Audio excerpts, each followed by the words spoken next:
We already have the winner for the worst article of 2021, and it's just February.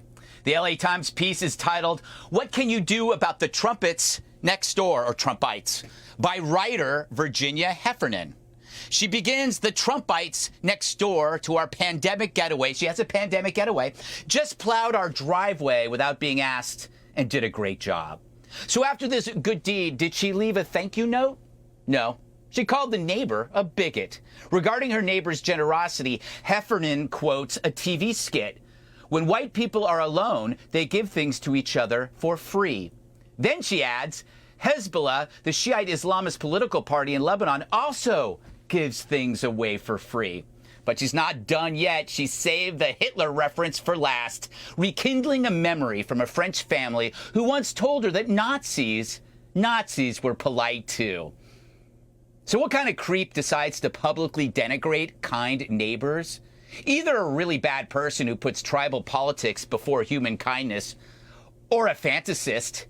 See, if her neighbor is pro-Trump, they probably watch Fox, and they'll recognize the name Virginia Heffernan and know that she compared them to Nazis. They should know that. But will they? I mean, if they exist.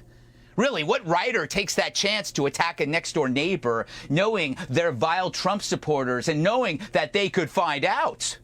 The Times should have sent someone to her pandemic getaway to see if the driveway was cleared, and also to get the neighbor's side of the story. So it's not just some rant that exudes superiority over a fantasy enemy.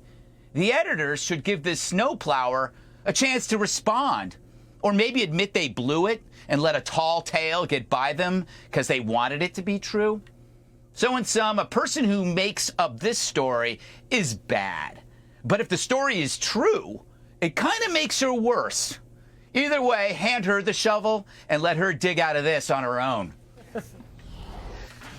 So, Geraldo, what gets me about this is, like, it's just, she knows the snowplower is a Trump supporter, but she gives no concrete evidence how that is. And if I were an editor, I would ask that and say, you need to have that in this article.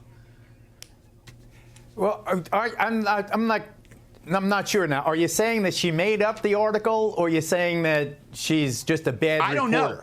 Okay. I think that if she made it up, if she made it up, she's a fantasist. If it's real, then she's just an awful person. To do that to a neighbor, when you start using Mussolini, Hezbollah, Nazis. I mean, it's a Hillary Clinton in the basket of deplorables. It's that arrogant elitism that I just can't stand. Mm-hmm. And they're mostly progressives, and they just irk me in a way that I can't begin. That's why, all due respect to John Kerry, that's one of the things I don't like. This kind of silver spoony. I'm smarter than you, and you're here in Ohio. I'm surrounded by, this is Trump country, except for my little neighborhood here. But, nice people, solid citizens, good Americans. If the writers and the politicians of this country can't figure out those millions of people, then they're going to be, adrift in every way, emotionally, morally. It's so disheartening and anti-democratic. It's a small d.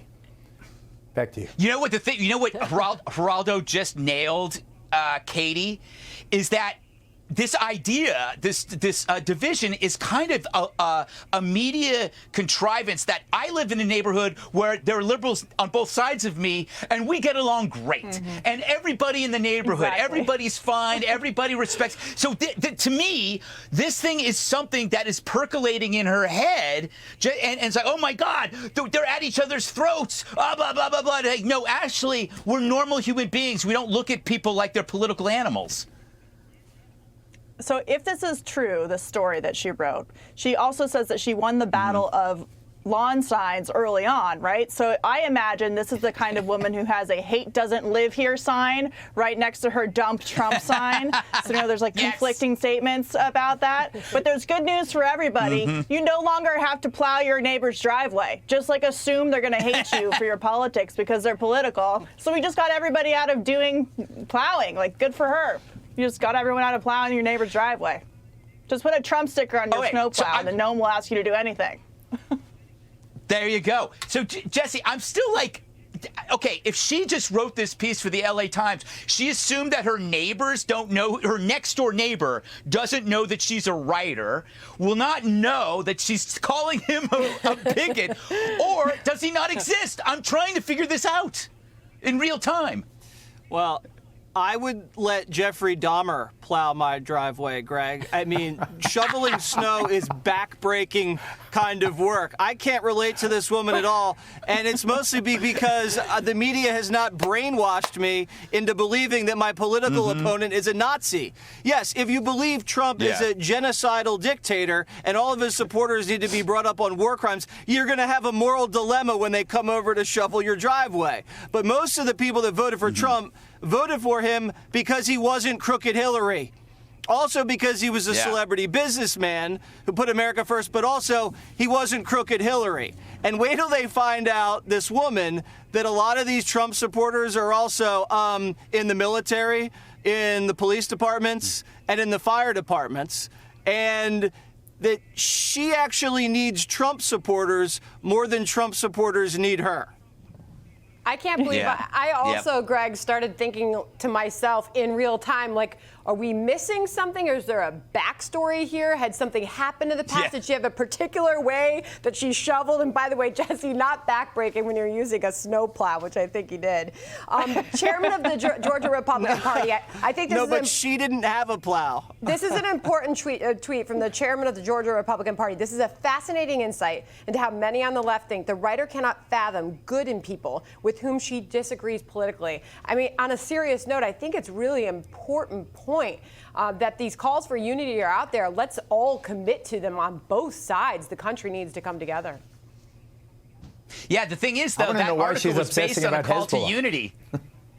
Yeah, that's a good point. But she said she claimed this was a call for unity, and then she compares them to Nazis. I think the point, I don't think any of us, if we were running a paper or at Fox, would have ran with this story.